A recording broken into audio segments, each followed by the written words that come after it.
Kapusine, umwe mu miti gakondo myiza ihebuje kandi itangaje. Tujya tuyibona cyangwa natwe tukayitera mu busitani, nyamara kapusine ifitiye umumaro ubuzima bwacu. Uyu ni umwe mu miti gakondo ikoreshwa kuva kera cyane, kubera akamaro kayo mu kuvura indwara zinyuranye, cyane cyane izo mu myanya y'ubuhumekero. Tuguhaye ikaze wowe ufashe umwanya ukaba ugiye kudukurikira muri iki kiganiro cyiza cyane twaguteguriye, kiri bwibande ku kamaro cyangwa se indwara zitandukanye kapusine ishobora kuvura. Wenda wari ubizi cyangwa ntiwari ubizi, turakwibutsa gukanda subscribe niba uri mushya. Niba utari mushya, kanda like usangize abandi iki kiganiro. Reka dukomeze. Akamaro ku buzima bwacu. Ubusanzwe kapusine ikungahaye kuri byinshi utatekereza. Ifite muri yo imyunyungugu itandukanye nka potasiyumu na kalisiyumu, amavitamine cyane cyane vitamine C. Ku bagira ikibazo cyo kwituma cyangwa se constipation, uyu ni umuti udahenze.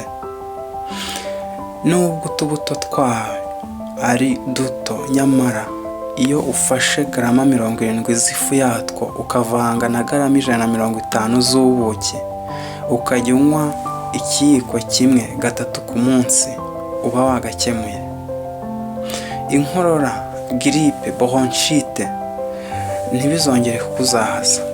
Umuti n'uyu, icyo usabwa gusa ni ukwanika ibibabi n'indabo, ubundi ukikorera ifu, kuko ifu ariyo ibikika kandi byoroshye gupima. Ikiyiko kimwe cyayo ukakivanga n'amazi ashyushye, ni ukuvuga amazi itasi ya mililitiro 300, ukanywa igikombe kimwe 3 ku munsi. Izo ndwara zivuzwe haruguru, inkorora, grippe, bronchite, uzaba wabikemuye. Ikindi, ufite ikibazo cy'umusatsi upfukagurika, wihangayika, fata indabo n'ibibabi byuzuye amazi ucanire muri litiro y'amazi nyine. Nibimara kubira uyungurure, amazi atangiye guhora, winikemo umusatsi mu gihe cy'iminota 15, ukajya ubikora buri minsi 3, bizakemuka rwose. Iyi kapusine kandi dukomeje tuganiraho, ifasha mu kunyara byoroshye, koroshya mu nda,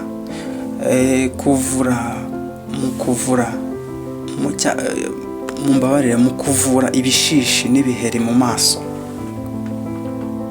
Iyo uvura ibiheri, uvuguta amababi n'indabo ukajya ukuba mu maso buri gitondo. Ahangaha nta shiti bizakira kandi bizagenda neza. Ikindi, ukimara gukomereka agasebe kadakanganye, vuguta amababi yayo urambikeho. Bifasha igisebe kuma vuba, bikanarinda ko hajyaho mikorobe. Gusa ntuzabitinzeho ngo birenze isaha imwe, kuko nabyo ntabwo ari byiza. Icyitonderwa rero, mu gihe ugiye kuyikoresha ikiva mu murima, ni byiza kubanza kuyisukura, kuko udusimba dukunda kujya mu mababi no mu ndabo. Ushobora kubyinika mu mazi ashyushye mu gihe cy'umunota umwe, noneho ukabironga nyuma mu mazi meza.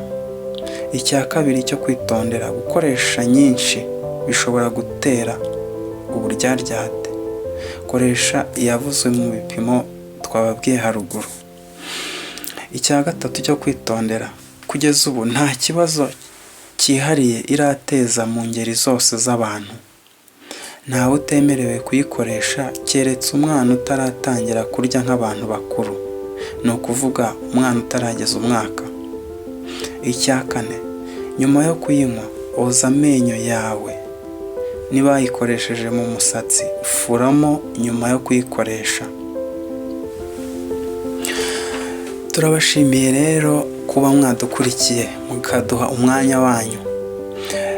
Dutegereje ibitekerezo byanyu muri komenti mushobora kwandika hepfo y'iki kiganiro, urebye ahandikwa komenti cyangwa se ibitekerezo turabitegereje. Hanyuma y'ibyo turabashimiye, mugire amahoro n'imigisha biva ku Mana. Bye.